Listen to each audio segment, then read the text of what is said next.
मुहर्रम का महीना शुरू हो चुका है, अब तक कुर्बानी का गोश्त रखा है। इससे तो घर में गम आते हैं, परेशानियां आती हैं, मुसीबतें आती हैं। हजरत अब्दुल्ला फरमाते हैं कि नबी करीम सल्लल्लाहु अलैहि वसल्लम ने कुर्बानी के गोश्त को, अस्सलामु अलैकुम व रहमतुल्लाह, मुहर्रम में कुर्बानी का गोश्त खाना ये कैसा है, और जिस घर में मुहर्रम तक कुर्बानी का गोश्त रखा रहे उस घर में क्या होता है। मुसीबतें आती हैं, परेशानी आती हैं, गम आते हैं। इस हवाले से एक घर का सच्चा वाक़या भी आगे चलकर मैं आप लोगों के साथ शेयर करता हूँ। मुहर्रम का महीना शुरू होने वाला है, तो चंद लोगों ने सवाल किया है कि मुहर्रम में कुर्बानी का गोश्त खा सकते हैं या नहीं, मुहर्रम में कुर्बानी का गोश्त खाना ये जायज़ है या नहीं।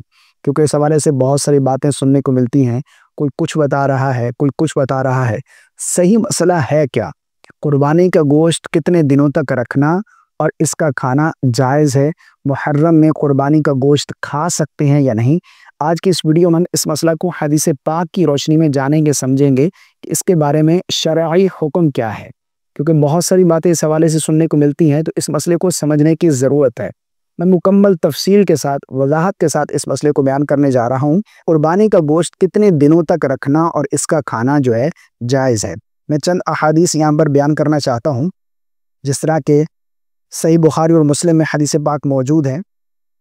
रसूलुल्लाह सल्लल्लाहु अलैहि वसल्लम ने इरशाद फरमाया, तुम में से जो शख्स कुर्बानी करे वो तीसरे दिन के बाद उसका गोश्त अपने घर बाकी ना रखे, कि बुखारी और मुस्लिम में हदीस पाक मौजूद है। इसी तरह एक और हदीस पाक सुनिए।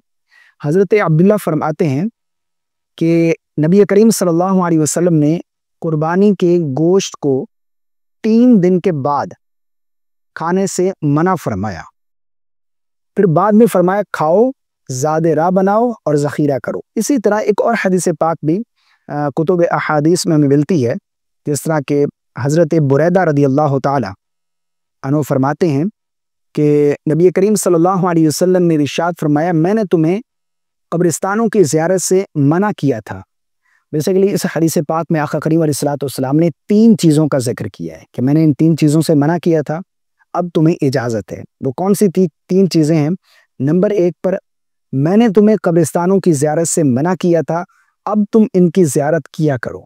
क्योंकि कब्रिस्तान जाने से इंसान के दिल में आखिरत की याद आती है, इंसान को अपनी मौत याद आ जाती है और इंसान अपनी कब्र और हशर के बारे में फ़िक्रमंद होता है।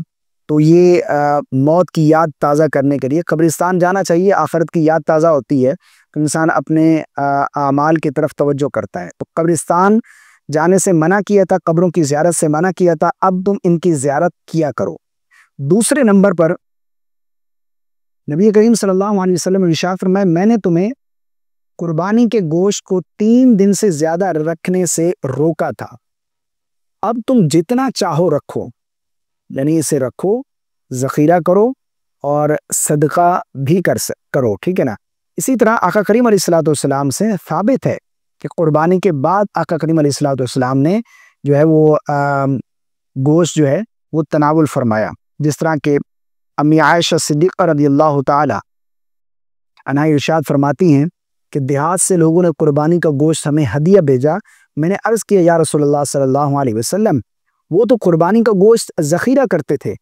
आप सल्लल्लाहु अलैहि वसल्लम ने फरमाया, कोई हर्ज नहीं, ज़ख़ीरा करो। यानी आका करीम अलैहिस्सलाम ने कुर्बानी का गोश्त 3 दिन से ज़्यादा दिन रखने पर भी कोई जो है वो मना नहीं फरमाया, इसकी इजाज़त अता फरमाई है। ये जो 3 दिन का हुक्म आता है ना, पहले ये इब्तिदाई इस्लाम में एक साल आका करीम अलैहिस्सलाम ने हुक्म इरशाद फरमाया था, क्योंकि बाहर से लोग जो है वो आए थे। आका करीम अलैहिस्सलाम ने इसलिए ये मना फरमाया ताकि उन तक भी गोश्त पहुंच सके, उनको भी ये गोश्त जो है वो मिल सके। इसलिए 3 दिन तक गोश्त खाने की इजाज़त थी। उसके बाद 3 दिन से ज़्यादा दिन गोश्त रखने से मना किया था। लेकिन उसके बाद जब इस्लाम फैल गया और ये चीज़ें बाकी नहीं रही, तो आका करीम अलैहिस्सलाम ने इसकी इजाज़त अता फरमाई कि अब ज़ख़ीरा करो, रखो, खाओ, सदका करो, ठीक है ना। अब बहुत से लोग भी सवाल करते हैं कि मुहर्रम में कुर्बानी का गोश्त खा सकते हैं या नहीं। देखिए, मुहर्रम में कुर्बानी का गोश्त खाना ये बिल्कुल जायज़ है। जब इजाज़त अता फरमाई कि ज़ख़ीरा करो, तो आप ज़ख़ीरा करेंगे। अब चाहे इसमें आप कुर्बानी के महीने में ही आप ख़त्म कर दें, मुहर्रम के महीने में کھانا چاہیں، جب ذخیرہ کر لیا آپ نے تو اب جب چاہیں پورا سال بھی آپ چاہیں اس گوشت کو آپ کھا سکتے ہیں۔ اس حوالے سے بہت سے لوگ جو ہے اس کو منحوس سمجھتے ہیں کہ قربانی کا گوشت گھر میں رکھا ہو، محرم کا مہینہ شروع ہو جائے تو یہ جائز نہیں ہے، اس سے گھر میں آفتیں آتی ہیں، مصیبتیں آتی ہیں، پریشانیاں آتی ہیں، غم آتے ہیں۔ بلکہ ایک واقعہ بھی میں آپ لوگوں کو پہلے بھی شاید سنا چکا ہوں۔ ایک دوست مجھے بتا رہے تھے کہ ہماری نانی اماں ہمارے گھر آئی تو ہماری فریج کو کھولا تو وہاں پر گوشت رکھا ہوا تھا قربانی کا، تو انہوں نے پوچھا کہ یہ گوشت کہاں سے آیا ہے؟ تو میری سسٹر نے بتایا کہ نانی اماں یہ قربانی کا گوشت ہم نے رکھا ہے، ہم یہ ابھی بنائیں گے۔ تو وہ کہنے لگے، میری نانی اماں اتنا غصہ ہوئی، وہ چیخنے لگی، ڈانٹنے لگی، سختی کی انہوں نے ہم پر کہ یہ قربانی کا گوشت اب تک رکھا ہوا ہے، محرم کا مہینہ شروع ہو چکا ہے، اب تک قربانی کا گوشت رکھا ہے، اس سے تو گھر میں غم آتے ہیں، پریشانیاں آتی ہیں، مصیبتیں آتی ہیں، پتہ نہیں کیا کچھ بتا دیا انہوں نے، اور اتنا پریشرائز کیا ہمیں کہ وہ پورا کا پورا گوشت جو ہے ہم نے اٹھا کر وہ ہم سے کچرے میں پھینکوا دیا۔ یعنی وہ پورا گوشت جو ہے وہ کچرے میں پھینکوا دیا کہ یہ محرم کا مہینہ میں کھانا جائز نہیں ہے، اب یہ اس کا کھانا جو ہے وہ جائز نہیں ہے، اس کو پھینک دو۔ اب دیکھیں کتنی بڑی غلط فہمی ہے کہ ایک تو رزق ضائع ہوا، دوسرا مسائل کا علم نہ ہونے کی وجہ سے ایسی چیزوں کو اپنے اوپر لازم کر لیا جو دین کا حصہ ہی نہیں ہے، ٹھیک ہے نا، جن کا شریعت نے حکم ہی نہیں دیا ان کو ہم اپنے اوپر لازم کر لیتے ہیں اور یہ سمجھتے ہیں کہ یہ ہمارا دین کا حصہ ہے۔ ایسا بالکل نہیں ہے۔ قربانی کا گوشت جتنے دنوں تک آپ رکھنا چاہتے ہیں رکھ سکتے ہیں، قربانی کا گوشت جتنے دنوں تک آپ کھانا چاہیں کھا سکتے ہیں۔ محرم میں بھی قربانی کا گوشت کھانا یہ شرعاً بالکل جائز ہے، کوئی گناہ نہیں ہے، ٹھیک ہے نا۔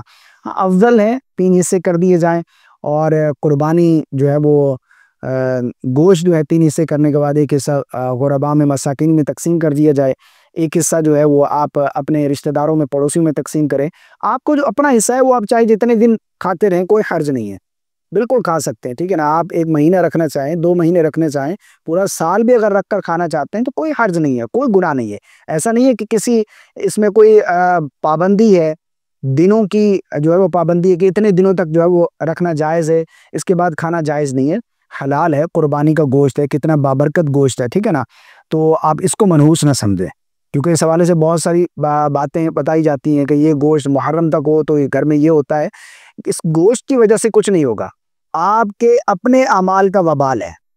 آپ نماز آپ نہیں پڑھ رہے، اللہ کے حکم کی نافرمانی آپ کر رہے ہیں، رسول اللہ صلی اللہ علیہ وسلم کے حکم کی نافرمانی آپ کر رہے ہیں، اور الزام دے رہے ہیں قربانی کے گوشت کی وجہ سے جھگڑے فساد ہو رہے ہیں، یہ مصیبتیں آ رہی ہیں، یہ پریشانیاں آ رہی ہیں، یہ بیماریاں آ رہی ہیں، یہ غم آ گیا ہے، قربانی کا گوشت ہے، تو یہ بالکل غلط ہے۔ ان باتوں کی کوئی حقیقت نہیں ہے، ان چیزوں کا اسلام کے ساتھ کوئی تعلق نہیں ہے جس طرح کے قربانی کے گوشت کے بارے میں بیان کی جاتی ہیں۔